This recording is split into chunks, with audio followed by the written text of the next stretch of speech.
Happy New Year of the Tiger to everyone. Today's dialogue is part of our 35th anniversary signature event series, and we're delighted to see the interest in this series of events, as well as the ongoing support that so many of you have been giving to this one-of-a-kind institution. This is a year for looking back on HNC's many achievements over the huge changes of the last 3.5 decades, and for looking forward to how our mission and our profile are evolving in exciting ways for the years to come. This has been, I think, in many ways quite an unusual couple of years during the pandemic, but we are happy at last to say that there is some positive movement on returning to more normal operations in the coming months. Just a couple of weeks ago, many of our HNC International students received visa paperwork that should make possible a return to Nanjing in due course, and at the same time, our efforts to provide other opportunities to cluster in person elsewhere this semester have also had breakthroughs. So we'll be continuing operating in a hybrid mode this semester with these different components of our global HNC community interlocking, and at the same time continuing to lay the groundwork for further exciting innovation in our curriculum and our profile. We'll be updating you all on these happenings in the coming months, and we look forward to having many of you join us for our main anniversary celebrations in June in both Nanjing and Washington. So with that background, I'll turn it over now to Dr. John Lipsky, the chairman of the Hopkins-Nanjing Council, and he will introduce our two distinguished speakers for today, and he'll be moderating our discussion. John. Thank you, Adam, and thanks for that positive news to start off the day regarding the prospect of a return to a more normal access of HNC students to the Nanjing campus. Well, for me, it's a real pleasure and an honor to welcome Dean Jim Steinberg and Amy Celico for this morning's dialogue. The truth is, neither really needs an introduction at SAIS, but it's rare that you get a chance to introduce two folks you both admire and like so much. So you can't stop me, I'm going ahead. Jim Steinberg has joined SAIS, as we all know, just in November as the 10th, SAIS's 10th dean. And he brings to this position a unique combination of experience as a senior US policy practitioner, a renowned scholar of US-China relations, and an important role as an educator. Dean Steinberg previously served, as you probably know, as Deputy Secretary of State in the Obama administration. He was a Deputy National Security Advisor in the Clinton administration. He's published extensively on the US-China relationship, and his education leadership is, we hope, capped by a terrific term as SAIS's dean. Amy Celico is a principal of the Albright Stonebridge Group, and she co-leads the firm's China team based here in Washington. And she brings to the table not only practical and wide experience in US policymaking, but also an extensive experience on the practical side of advising both businesses and institutions on their relationship in China. Specifically, she served as a diplomat in the US Department of State. She's had important positions in defense, commerce, in the Office of the US Special Trade Representative. And we're especially proud because she is, of course, an alumna of the Hopkins-Nanjing Center, as well as SAIS Europe and SAIS DC. And to cap it off, she has spent 7 years resident in China. So she's seen it from the inside in a way that few have. Well, welcome to you all and to our audience. And thank you, Dean Steinberg and Amy Celico, for joining us today. Let me open the dialogue, which is really, folks want to hear the two of you. There are a lot of, let's call them, I wanted to say cliches, but that has a negative connotation. So let me call them adages. First, it seems a truism that US-China relationships, with the current perhaps complication of the situation in Ukraine, but US-China relationships are the dominant theme of discussion with regard to international relations. it's, I think, accepted that US-China, the course of US-China relations is going to be a defining element of the 21st century. And as many have noted, including President Biden, that you can characterize US-China relationships as a complex web of cooperation in some areas, of competition in other areas, and confrontation in third areas. So setting the context for discussion today, let me open by asking our distinguished speakers, what aspect of this bilateral relationship is providing the key dynamic at this point in the looking forward for the development of this key relationship? Dean Steinberg, why don't you start, and Amy next. Thanks, John. And if I could just, before I begin on the great question that you asked, first, thank you for your leadership and support of HNC and the role that you played, as well as your own very distinguished career, which we're all very proud of. To Adam and the team at HNC for the remarkable job that they have done for a long time, but especially under the trying circumstances that we've all had to live with over the last couple of years. COVID has provided a great challenge to the educational enterprise everywhere we are, but especially because of the unique challenges of trying to run this very special program in China and issues around travel and visas. And Adam and his creativity and all the folks at HNC managing this and trying to keep the enterprise alive and vibrant. And you've heard all the great things that have been done to make that possible. To all of you out there who are alumni and supporters, thank you for your support and what you've done. And then, of course, to Amy, it's a pleasure to be on the panel with you. And as you said, John, there are so many things to admire about Amy's career and the contributions that she's made, and we're very proud of her as a SAIS alum. So great to be here in that capacity. And I can just tell you how important I think HNC is to SAIS as a whole, and my great enthusiasm about the opportunity to go as soon as I can to go see in person. It's a very odd thing for me now to have gone for 2 years without having visited China. This will be the first time now for me, 27 years that I have gone for any length of time without being in China. So I'm eager to get back and eager to get to Nanjing. So your question, obviously, this is as you say, it's the 64,000 or million or $1 billion question of our time. And I think that for those of us who've been involved with U.S.-China relations for a long time, it's not a surprise that U.S.-China relations have changed over time and have become complicated over time as China has succeeded economically, as it's grown, as its own internal developments have gone from the China that we all encountered in a much earlier stage to the China that we know today.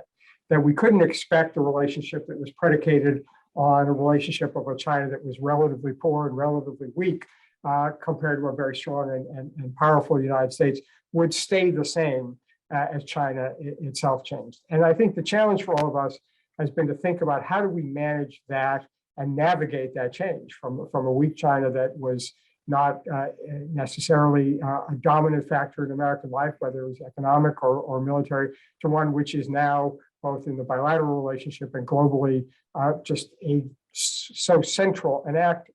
And I think that has been the difficulty, because inevitably that was going to be a problem. And that problem has been complicated by the internal dynamics of what's been taking place in China itself.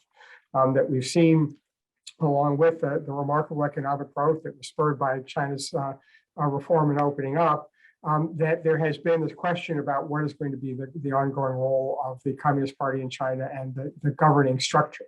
And that there are many things that might have happened, but what has happened is a leadership in China that has been determined to sustain the dominant role of the Communist Party as the driving force and the deciding force for China. So we have the general problem of having to deal with a more powerful and more successful China that is inevitably going to want to have more influence both in the bilateral relationship and globally, with a China which has a very different view about governance, a very different view about the way to organize its society, the way to organize its economy.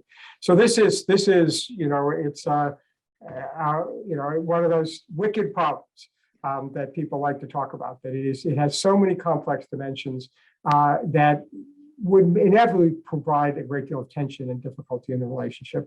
And of course, it's been complicated further by changes that have taken place on the international scene and the different ways in which China has tried to influence the evolution of security situation in East Asia, of the economic system, of trade and finance.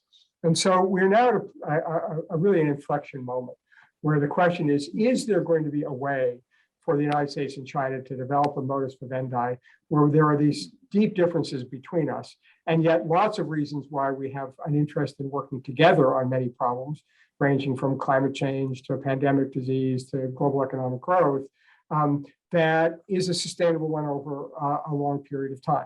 And I think it's an open question as to whether there is a space, whether if you think about this as a Venn diagram, with each of the countries have their views about how the way the world should be organized, whether there's enough overlap that we can find places where we're each prepared to give some defined common ground to move forward, or whether the fact these two circles really don't overlap at all, and we're largely going to be in a situation of competition between two very different views about the world and its ordering. And I think we have seen, unfortunately, over the last couple of years, a sort of a sense of pessimism about whether there is that common space, whether there is an accommodation to be made on both sides, that each side can live with. It will preserve its own fundamental interest and views, but still not find itself in conflict with others. We've seen a decline in dialogue. We've seen a sort of a declining willingness to address these really big questions about what would it look like for the two of us to find a way to manage our differences and to continue to cooperate. So it's a hard question, even if there were sustained dialogue between the two countries. We've seen this fairly seriously interrupted over the last half decade. I think the question now is whether each side is now willing to make one last push to see if we can find a new set of rules of the road, a new ways of living with each other that does allow us to manage our very deep differences and find the space to work together on the common challenges. Wow, thank you. Thoughtful and concerning. Amy, from your point of view, how does this look? Thank you so much, John and Adam, for inviting me to join this discussion with Dean Steinberg. I'm, of course, deeply honored to be sharing in a conversation on this topic with him, and I'm just so proud as an alumna that Dean Steinberg has joined us. I'm really looking forward to hearing more in this discussion about the Hopkins-Nanjing Center's role in managing what the dean laid out just now. I couldn't agree with him more. It's hard to follow his really insightful overview there. So let me try to just dig into what he has said and what it probably means in the short term, because I fully agree with Dean Steinberg that the relationship right now seems dug in to a primarily and overwhelmingly competitive dynamic. And this competition, of course, isn't just playing out bilaterally, as you just heard from Dean Steinberg. It's playing out on the global stage. And policymakers in Beijing and in Washington are, I think, right now, very little focused on what the dean just called on us to think about, and that is direct bilateral negotiations to pursue solutions to these growing areas of disagreement. And instead, I think right now, both sides are pretty focused on working instead to strengthen international partnerships and ways to shape global rules and norms to govern our 21st century. This is the defining competition of our 21st century. And unfortunately, our two countries right now have diverging views on what constitutes some of the best ways to strengthen the global economy, to promote peace and stability around the world.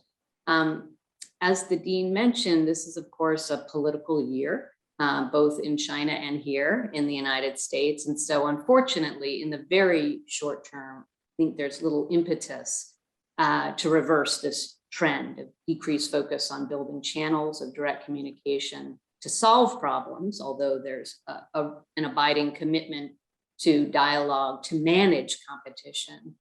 And so I think that right now, what we have to think about is that there are still areas where the two sides continue to need to talk about cooperation. Dean Steinberg mentioned climate change, global health as two areas where we should be making progress. But again, in the very immediate term, I think there is little impetus to focus on those areas of competition.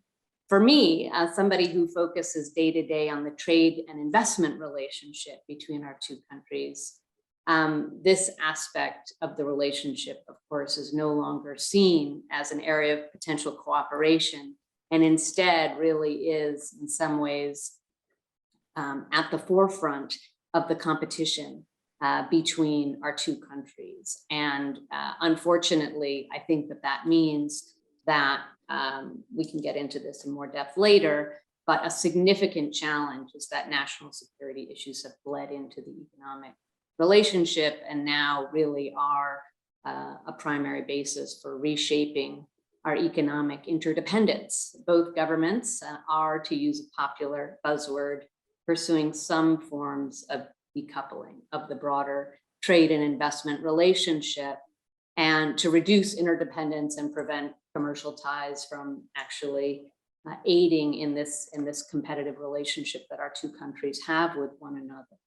But in this environment, I think bringing it back to the center, and I know we'll talk about this more, we have to think, as Dean Steinberg said, beyond the immediate, and trying to think about how we can shape an agenda that does talk about coexistence and managing a competitive relationship that does not want to veer into conflict. And so there is much, much more that needs to be done, that needs the participation of outside stakeholders and the training of Americans and Chinese to think in terms of, we understand one another, we understand we have diverging views about many issues. How do we coexist? And I think that is going to be something that, as Dean Steinberg mentioned, is really a defining question for us going forward, maybe after we get through this immediate, very political year in both of our countries. Mm-hmm. Thanks, Amy. Let me follow up in the following way. COVID, which the former president loved to remind us began in China, has had very differential impacts in the following way. China's has been hugely successful in containing the disease itself through very strong lockdown measures. The US has probably suffered the most of any country in many dimensions from COVID. Yet the US economy has performed very strongly, although there's now a sense of moving in a greater challenge given inflation, et cetera. And at the same time, there's a consensus that the Chinese economy is in the midst of a slowdown that's potentially quite significant, and as evidenced by the trouble in the property sector. Is that going to be sustained, that difference? In other words, the image of Chinese dominant economic strength, is that going to be waning? And if so, is that a positive for a cooperative relationship or a negative? Amy, what do you think? I think that the Chinese economy, of course, is going through a readjustment that predates COVID. And the Chinese government has been quite proactive in putting in place this dual circulation model to try to reduce the Chinese government's emphasis just on exports and try to stimulate domestic consumption. There is a political dimension of dual circulation, and that is increasing, of course, the world's dependence on China while reducing China's necessity to use foreign technology to drive its domestic economy. And so even before COVID, we've seen the Chinese government struggling, and I might add successfully in many ways, struggling to adjust its economic model. And we're going to continue to see that. It's a massive economy. The property sector is one area of particular vulnerability. And I think that's why policymakers were so focused, even pre-COVID, on dealing with the massive debt overhang and some of the other inequalities in the Chinese system. I will say, John, just in answering your question, a slowing Chinese economy, to me, when I think about US-China competition, isn't necessarily what we need. We need to be able to compete more effectively together. I like it when we talk about dealing with competition in the United States by investing in the United States and making sure that we can compete more effectively on the global stage.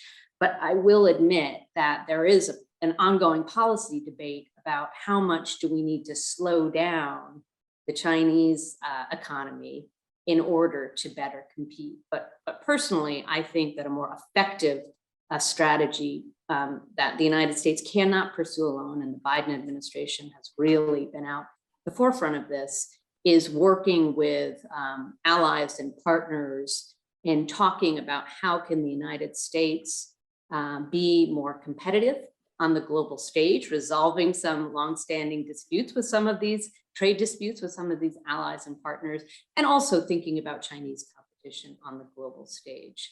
But I don't necessarily think we need Chinese economy to slow in order to compete more effectively. The challenge is, can we build those tools to enhance our own competitiveness at home and on the global stage? Dean Steinberg, what do you think? Would a slower, less dominant winning Chinese economy tend to produce an opportunity for cooperation, or is it likely to only enhance friction? You know, I mean, Amy's put her finger on something that's really fundamental about sort of the changed view about the role of international trade and finance. I mean, that we all grew up with this idea that expanding economies was a plus-sum outcome, and that everybody benefited as people grew, because as the Chinese economy grew, it was more opportunities for the United States to trade with China, to sell US goods and services in China, and vice versa. And that therefore it was really a fundamental tenet of US-China relations that a prosperous China was good for the United States, and that we wanted to see that. Whatever you think about the expectations of the political impact of a prosperous China, even if the political changes never took place and it remained authoritarian, it was still seen as a good thing. But now we see the much deeper questioning about trade investment, global trade investment, as being a positive something, and more seen as a win-lose proposition, and that it's all relative gains, and that when other countries do well, the U.S. loses, whether it loses in terms of jobs or it loses in terms of economic growth or technology.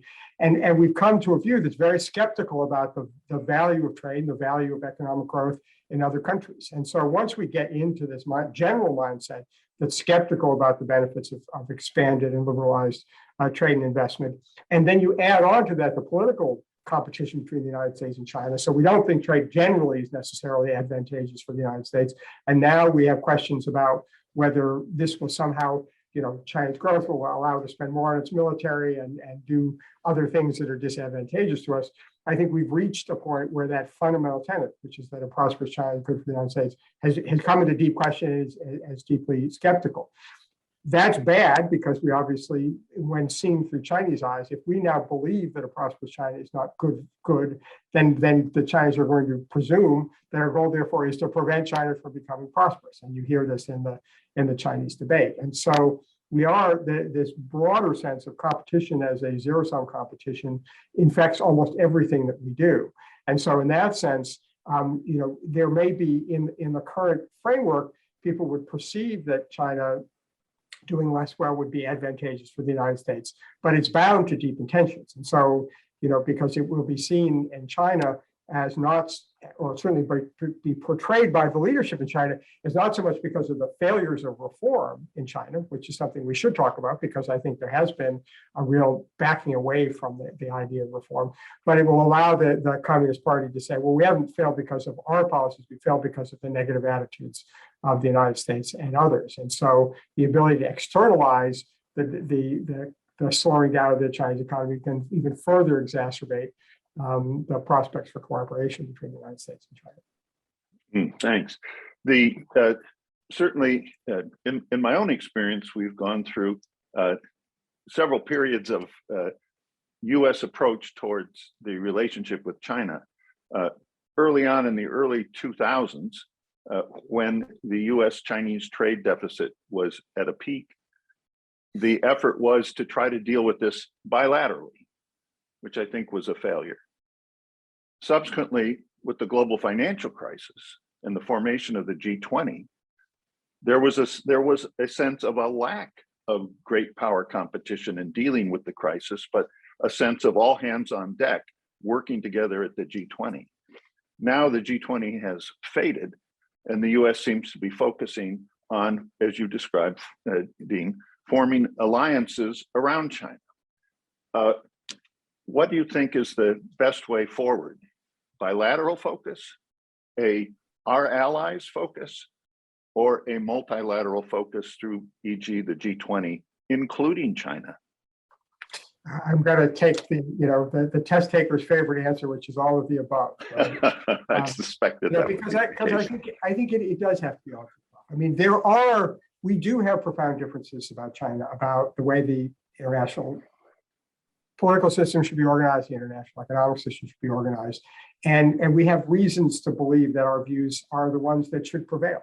And in order to do that, we need to have partners who share our view so that this isn't just a back and forth between the United States and China, but is really reflects the fact that many countries share the United States view about the importance of rules-based international order, whether it's with respect to trade or political issues or issues around the law of the sea and the like. And so we do need to deepen our ties with like-minded countries that share our view about the right answers to these questions.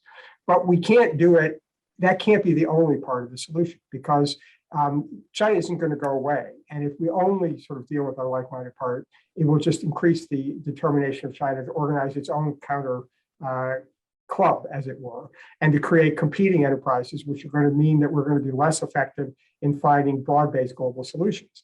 At the end of the day, if we don't involve China on any of these issues, whether it's trade or climate or disease or combating terrorism, that we're going to be far less effective in achieving our goals. So we need to balance the strategies, which is there needs to be a bilateral dimension, because ultimately some of these issues are only the two largest powers can really work out between us.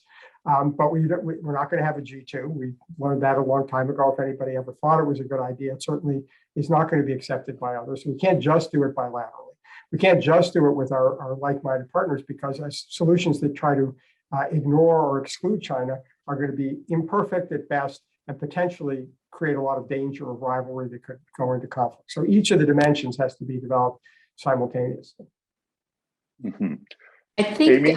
John, if I could just add, just on the bilateral dimension, I couldn't agree more with Dean Steinberg about the need for all of the above, but just to talk about the bilateral dimension, the absence of dialogue and depth of exchange really is hurting the relationship right now. We can blame COVID. All of us here today understand what those restrictions mean for just exchanging ideas, talking through difficult issues, how much in-person discussion is so critical to managing issues.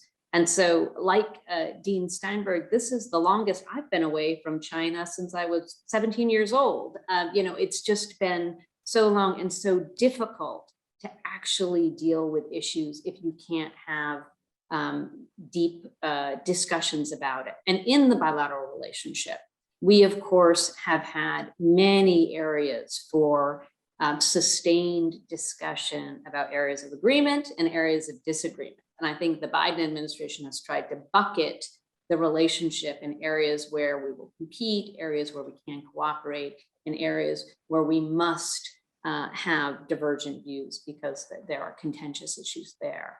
And you have to talk about all three areas. It is difficult when you don't have channels of communication.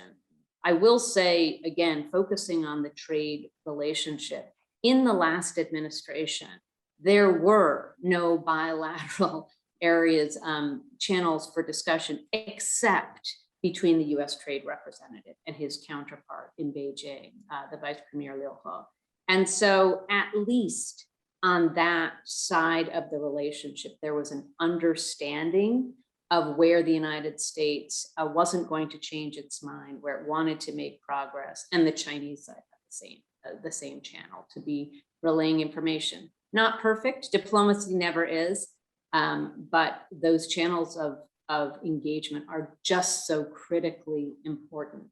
And I hope that in the absence of the ability to travel, we can find ways to start to have those discussions officially and through track 1.5 to dialogues.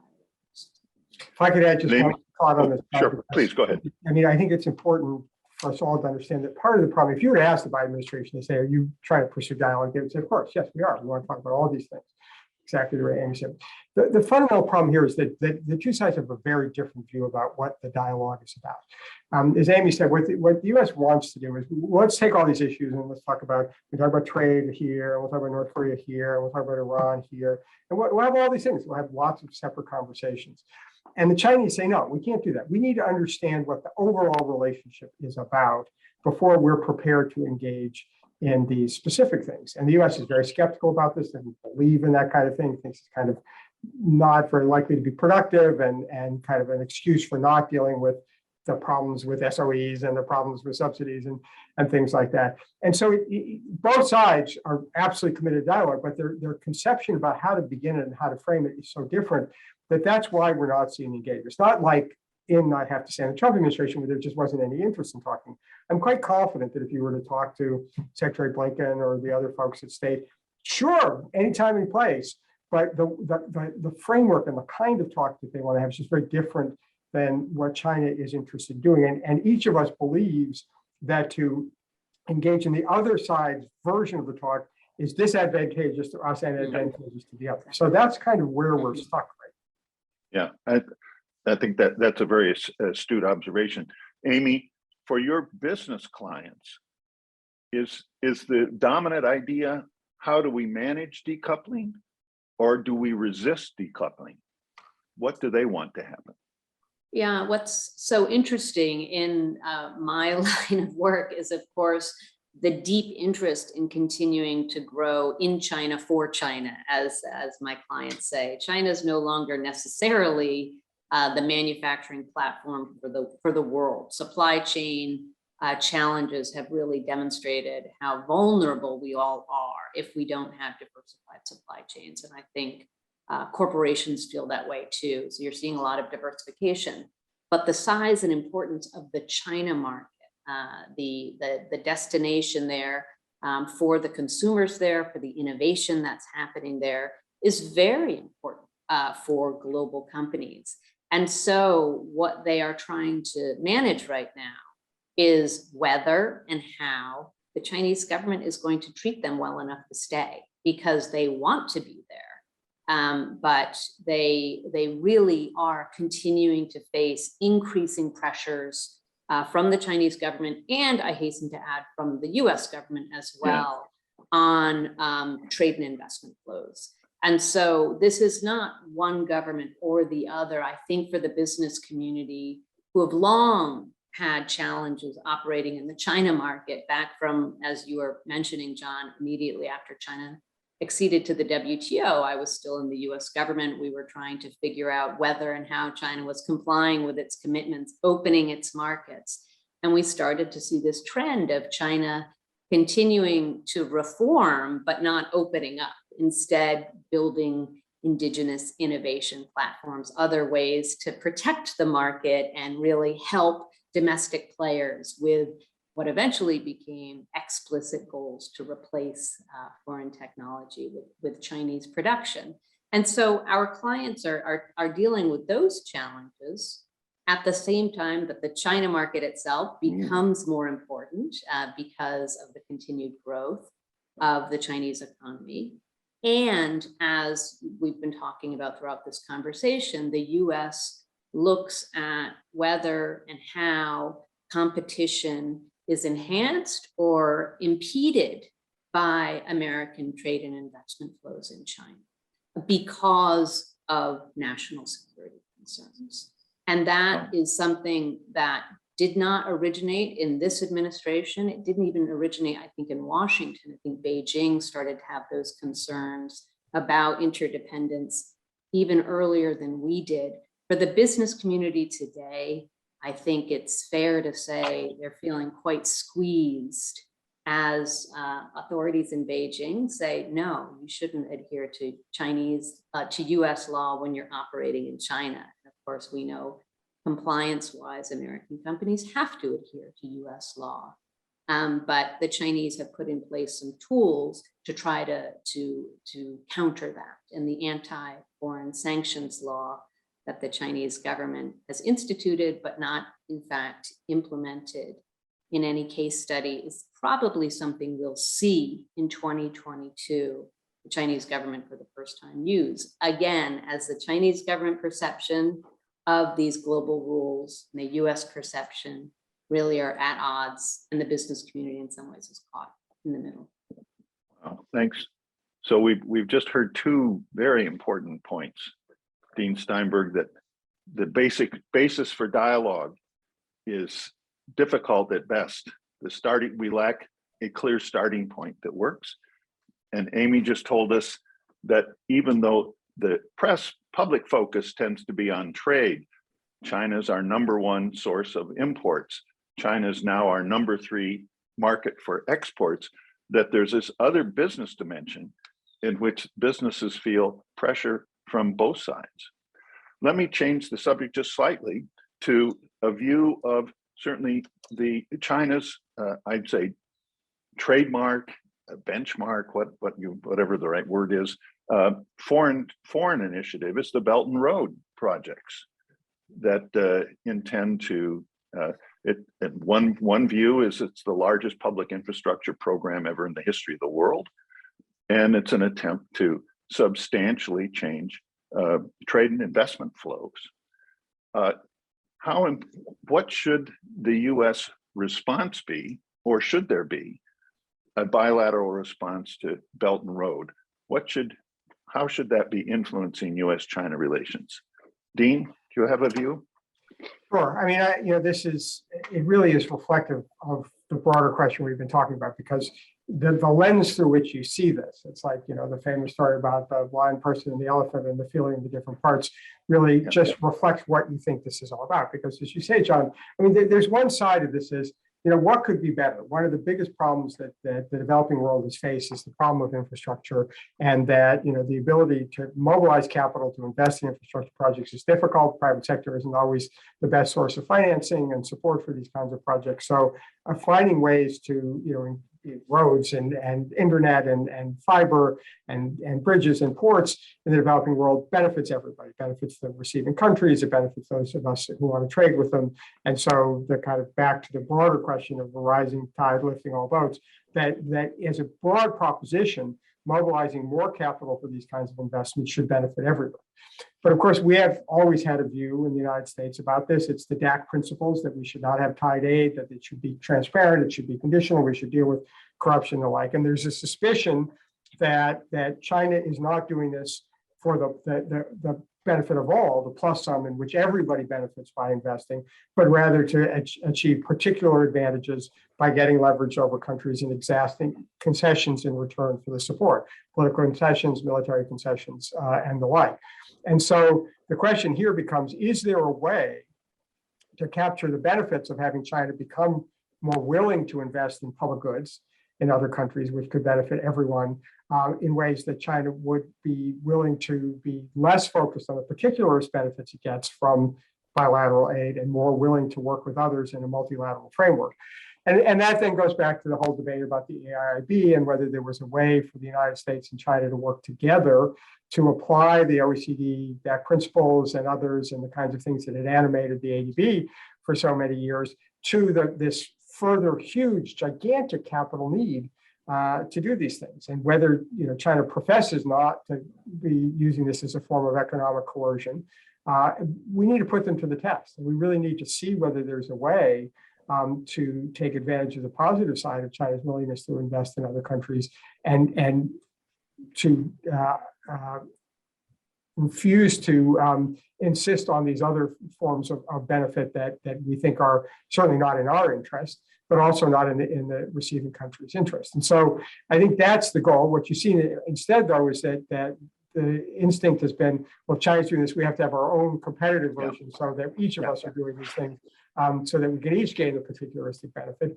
And in the end, we may have to do some of that if China is unwilling to generalize and universalize its approach and provide more transparent principles and rule of law principles to the Belt and Road initiatives.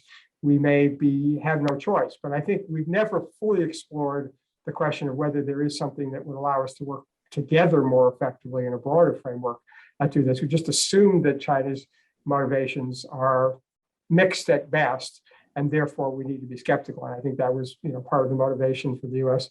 to from the beginning to oppose the AIIB and to sort of focus on trying to insist on the existing institutions like the AIIB and others. Yeah, I'm assuming this audience knows when we say AIIB, we mean the Asian Infrastructure Investment Bank based in Beijing. No, not at all. Amy, how do you see that? I think I wish we could go back in time and think about how we could have maybe worked together around the formation of AIIB and seen if there was a way for the US and China to really think about global infrastructure investment together. We haven't. And so I think one area, as Dean Steinberg mentioned, is that other countries are looking at the United States and saying, what are you doing compared with what China is doing? And so part of this Indo-Pacific economic framework, which the president announced the US would form when he was at the East Asia Summit last fall virtually. And of course, Secretary Raimondo has talked about as well, does involve investment in infrastructure. It involves many other areas like trade facilitation and standards.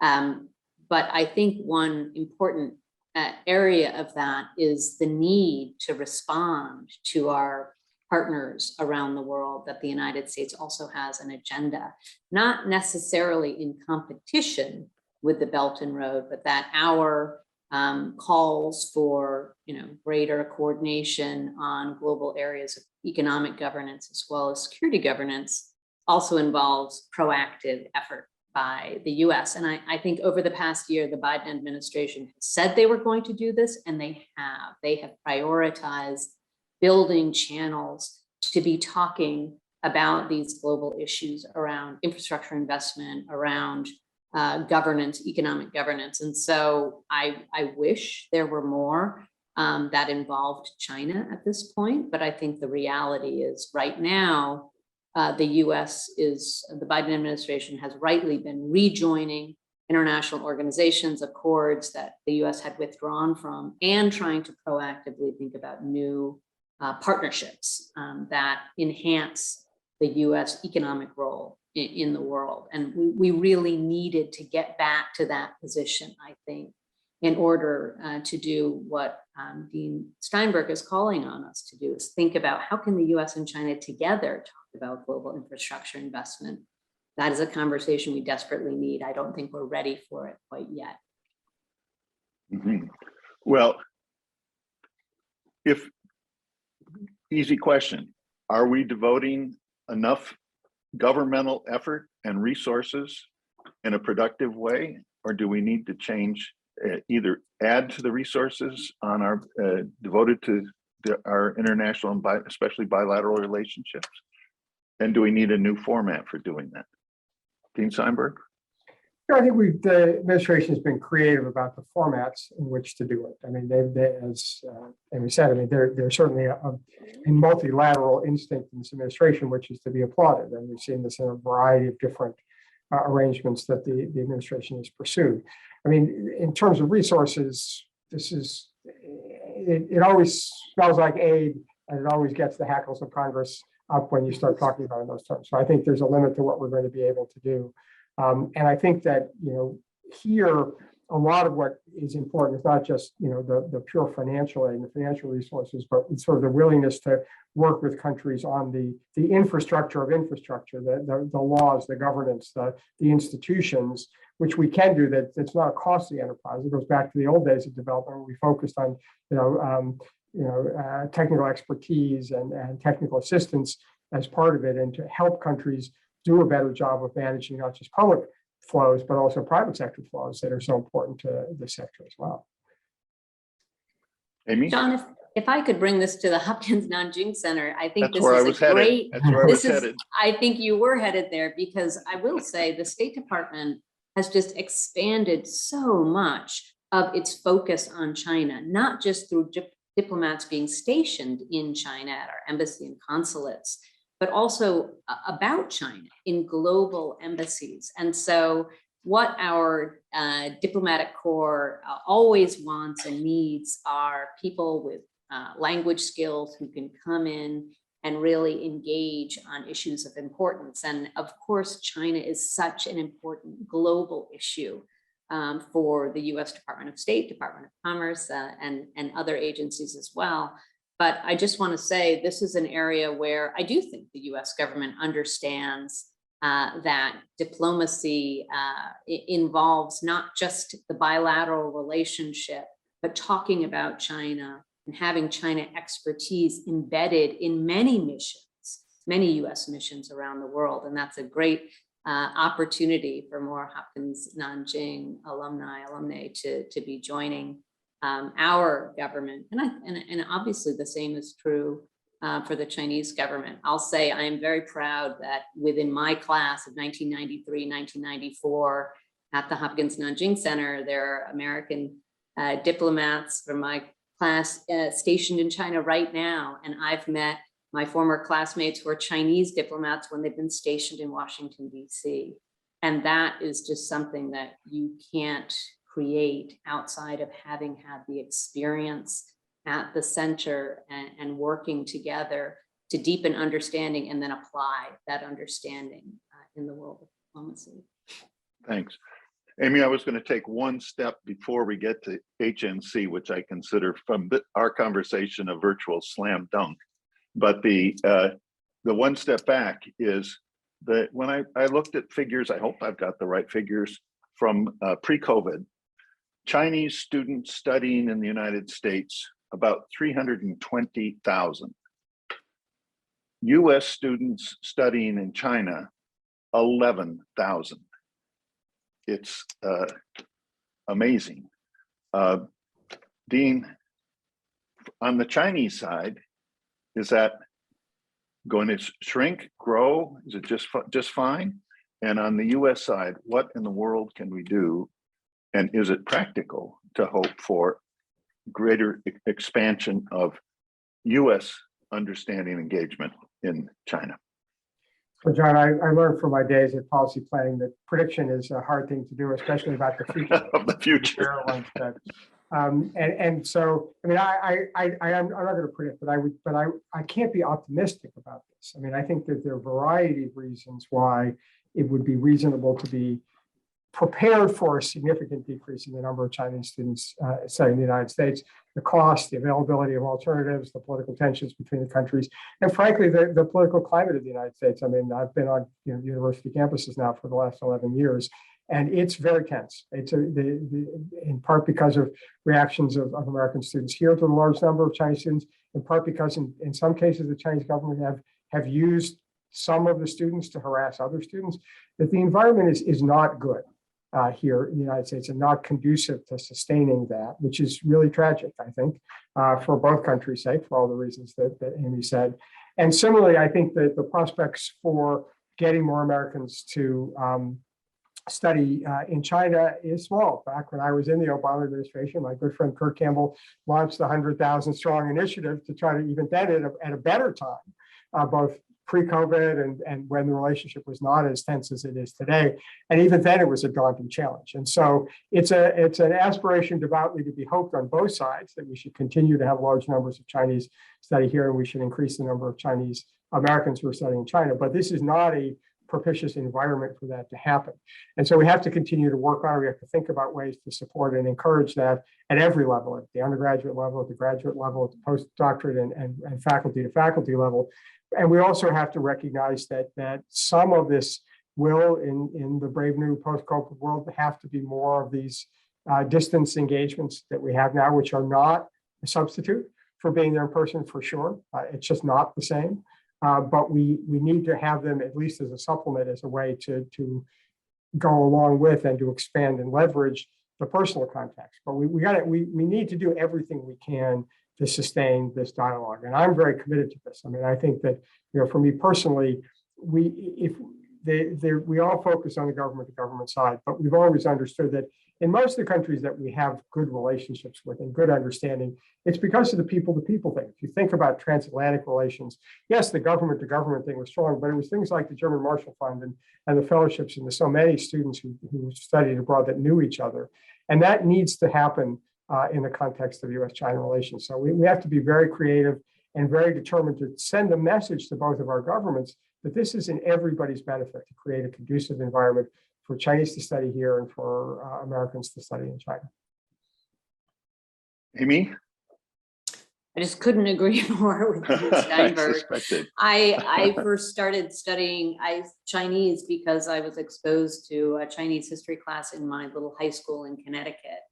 And today that little high school hosts Chinese students. And it's been so great for the school to have Chinese students on the campus. But like Dean Steinberg said, and I think implicit in your question, John, maintaining those numbers has been very challenging, despite the great benefit of it. And so I know I too am committed to making sure the Hopkins-Nanjing Center and that Chinese students coming to the United States and Americans want to study in China is something that's possible and appealing, but cannot ignore the real challenges to that the Dean laid out.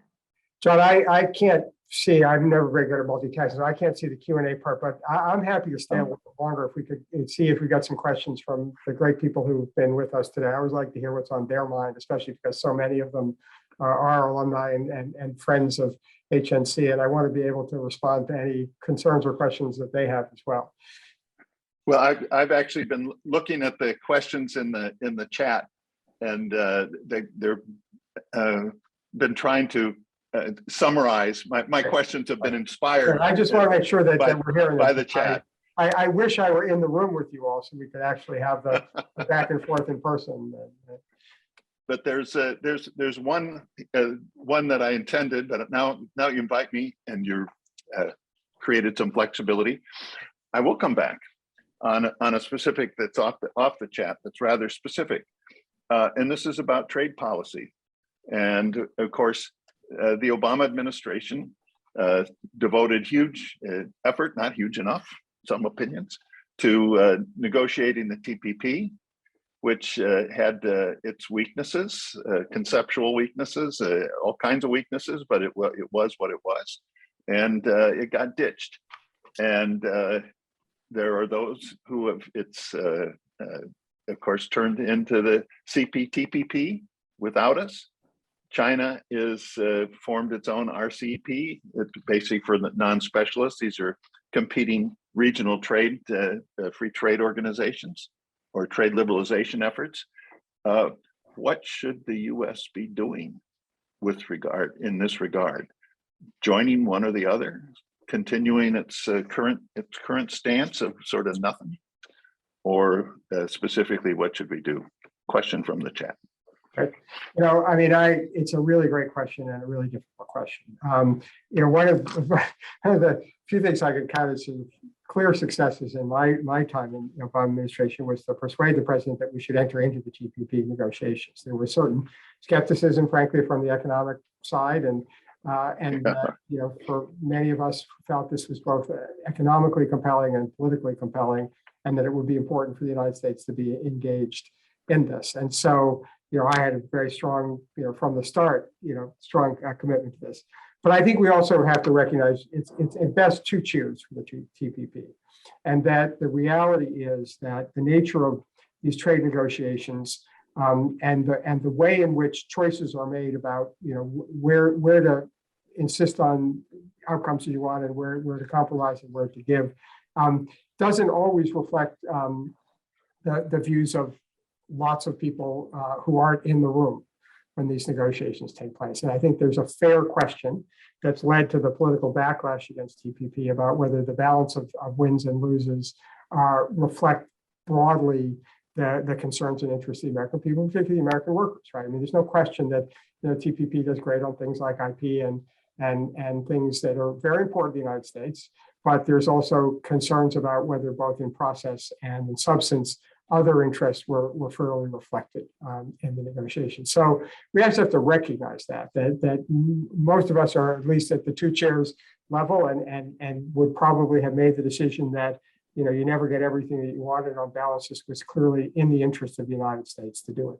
But it would never have passed Congress. And you can perhaps argue that the president should have done more, but I think President Obama was pretty courageous about it and did try to get it. And if it was hard then, it's impossible now. The United States is just not going to go back into TPP. I mean, we can all wish it, but it's not going to happen. There's not enough political support, even if President Biden were prepared to put a lot of political capital behind it, which I doubt that he is. So the question then becomes your good question, which is, okay, so then what? Where do we go? Right? And there's been some hints from the administration that they're thinking about a new framework or a new way of approaching this. And I think that's necessary. I mean, I just don't think we're going to be successful domestically and just simply rejoining the CPTPP with a few changes. I think we need to think about sort of how do we incorporate the CPTPP into a broader framework that, one, addresses some of the concerns that led to the backlash against the TPP, but two, deals more broadly with some of the issues that, you know, really fundamentally affect this question of trade and try to reinforce the idea and regain kind of the political constituency in favor of these kinds of agreements. And so it will require some fresh thinking. It may require some fresh formats. It can certainly build off the TPP and ought to think about ways to harness China's avowed interest in joining itself as a way to reopen discussions with China about whether there is a framework. You know, way back in my first time around in the Clinton administration, we had the Bogor Declaration and the Free Trade Area of the Asia Pacific. And maybe that's something we should begin to think about again, is a different framework that includes China and India potentially, that can draw on the strengths and build on the provisions of the CPTPP, but also address both the domestic problems with the TPP and a more inclusive framework that includes key countries that are outside the TPP and CPTPP framework. Amy, do you want to add? Only to say, to highlight the point that Dean Steinberg just made, with China seeking to enter CPTPP, I think that really does formally put the final nail in the coffin of US rejoining in the short term. So I get asked this question in each and every discussion on trade issues that I have. And I couldn't agree more with Dean Steinberg. We have to be realistic here. It is not going to happen. So let's start talking about alternatives. And not China applying to join doesn't mean they will join, but I do think it makes that very, very high barrier to the US seeking membership even higher still. And so the important thing for us is to talk about how can trade work for constituencies in the United States, beyond the business community, but all constituencies. Ambassador Tai at USTR is trying very hard to think about that together with the White House. And I think we are this year going to see the administration, they've said they will roll out this Indo-Pacific economic framework that talks about some of those issues, notably not requiring congressional authority to actually implement. And so we'll make it a little bit easier in these difficult political times too. Amy, let me ask just a very brief inside baseball question. Nobody talks about WTO. Is WTO reform irrelevant in this context? The administration has not prioritized coming back from the Trump administration's real departure from supporting the WTO. And so I think that is a real signal to us, John, that no, reforming the international trade framework isn't necessarily going to happen through a multilateral organization that requires consensus. We've tried that before, as Dean Steinberg lived through in the past when with the Doha round. After China joined the WTO, it became even more difficult to make new trade liberalization rules with developed countries together, trying to come to consensus. I think today we do need to talk about how can the WTO facilitate areas of disagreement on trade, but I think broadening trade agreements will not happen through the WTO. And that's why there is this focus on plurilateral agreements instead. Let me allow me one brief interlude or interjection here of a possible area for cooperation. Feel free to respond. Since the global financial crisis, China has become the largest lender to low-income countries. Low-income countries are, according to the IMF, about to experience a wave of debt distress as interest rates rise in the advanced economies. And we're going to see a wave of need for debt restructuring in a context in which the so-called Paris Club-based system, pre-existing system for restructuring low-income country debt is dysfunctional. And the G20 has tried to do something called a common framework, which is essentially the Paris Club without the name, and it's dead in the water.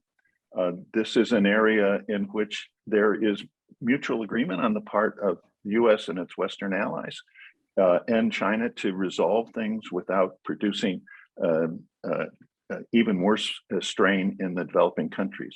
Is this a possibility for an opening for cooperation, or is this way too small a question to put to you luminaries? But Dean, do you think there's any thought for? I mean, as Amy mentioned before, one of the things that's, I think, been unfortunate is the kind of disillusionment with the G20.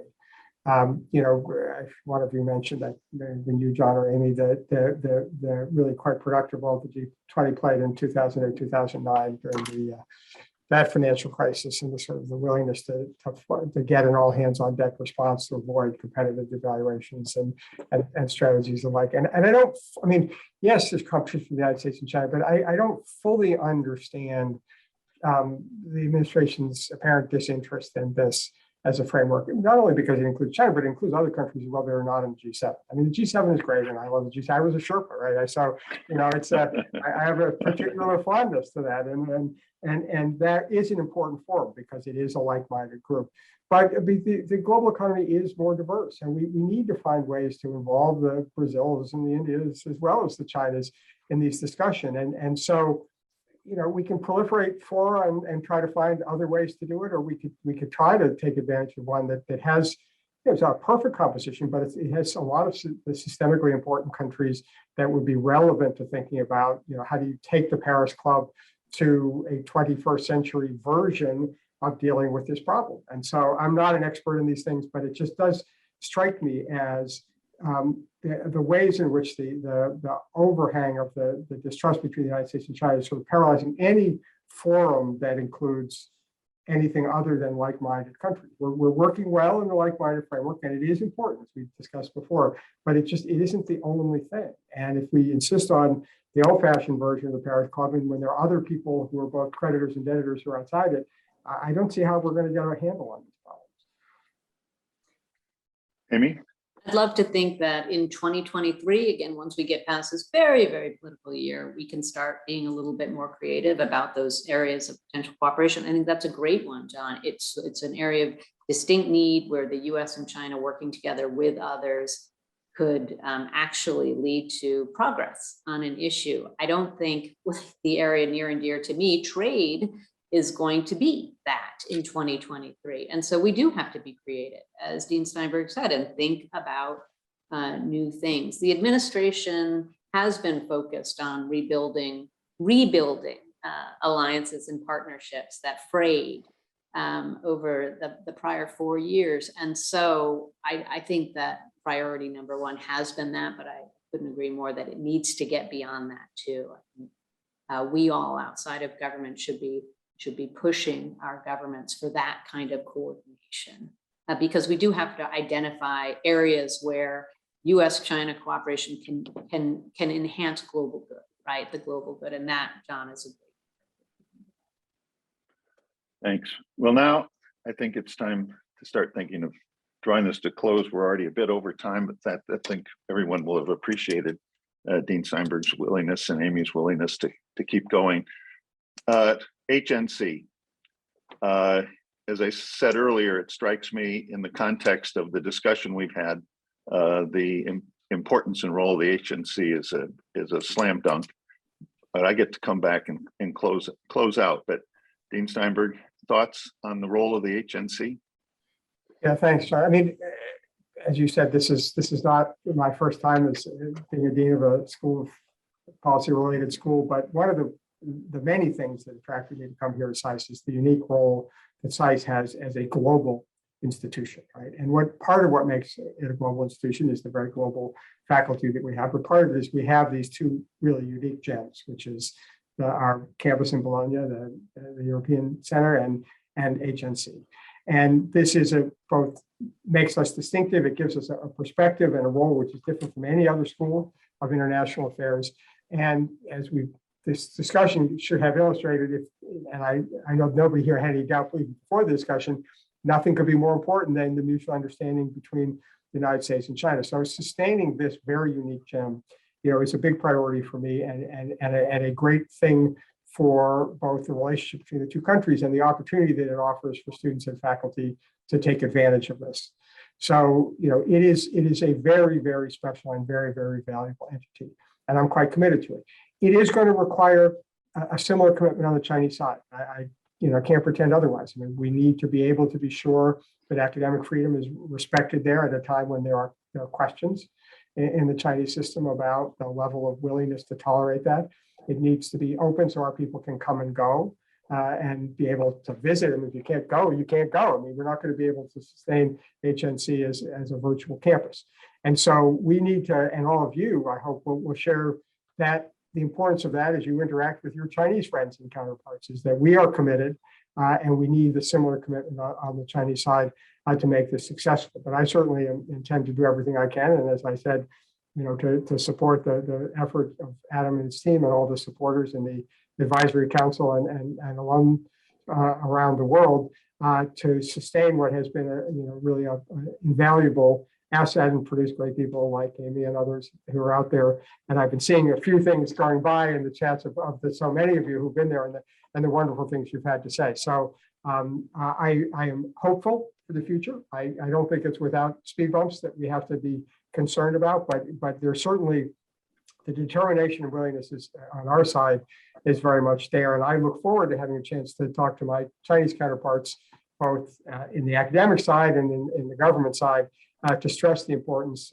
for both of us of keeping this a strong and vibrant place. Amy? Oh, as alumna here, just thank you, Dean Steinberg, for saying that. It's so exciting to have you as the leader of SAIS and placing that importance in the center, and also what you've said, just that all of us have to encourage the Chinese government and the US government to support institutions like this. And so thank you very much, Dean Steinberg, for being willing to talk to us today. Like I said, it's such an honor for me. And I just want to say thank you, Adam, for what you explained at the top of the program of how the center continues to operate, and you and John coming up with the ideas to be creative and find ways to continue the center going through the pandemic and these political tensions that are inhibiting some areas of the center's traditional function. It's amazing. And so thank you also. Adam, you want to say a final word before I sum up? I just want to thank everyone for their insights, and also everyone here in the audience for the level of commitment to HNC over so many years. And obviously this has been a challenging time in a lot of ways, but I think we are laying the foundation for some good things to come once we get back to normal as well. So I think there's a lot of interesting things likely to happen in the next 35 years of HNC. Indeed. So to wrap up, first of all, I want to thank our two principals, Dean Steinberg, Amy Celico, for what I thought was a fantastic discussion with some real insight. And because it went by smoothly, I hope everybody realized there were real nuggets there that were very worth hanging on to and thinking about, and about where we're going. I want to thank Khadija Hill and her associates for organizing this, and of course Adam for participating, and for the audience. Thanks. I did read your chat, all the questions in the chat, and tried to get them in either directly or by implication. But let me just say the following. This conversation, I've already said it once, I'm going to say it again, maybe even a third time. This conversation on US-China relationships, if you walked away saying HNC is more important than ever, it seems obvious. More than ever, we need folks on both sides of the US-China relationship who understand each other in a deep way. And it's amazing to me, 35 years later, that HNC still provides a unique experience, despite the proliferation of other programs that just don't do the same thing. And when I quoted the numbers earlier, it's remarkable, the degree. People talk about the trade imbalance. How about the education, the mutual education imbalance? But word about just a simple summary here without extending it, because I hope everybody on this program already understands the value and importance of HNC. And forgive me, I'm going to use a cliche or a phrase, an adage that I overuse, and that is, to me, the HNC is a bit like grand opera. And for one who thinks grand opera, when done well, is beautiful and meaningful and valuable. But guess what? It doesn't happen spontaneously. It's not just going to happen by itself. If we believe that the HNC serves a role that is unique and valuable, and sometimes beautiful, it requires our support. So let me not hit you over the head with that hammer more times, other than to say, I hope that your participation today suggests you understand that, and I hope that you will continue to support the HNC. So with that, thank you all. Thank Amy, thank you, Dean Steinberg. Thanks for your flexibility in time-wise, and let's hope for better days ahead, but we know it's going to be challenging, but it's never going to be boring. Thanks a lot. Bye, everybody.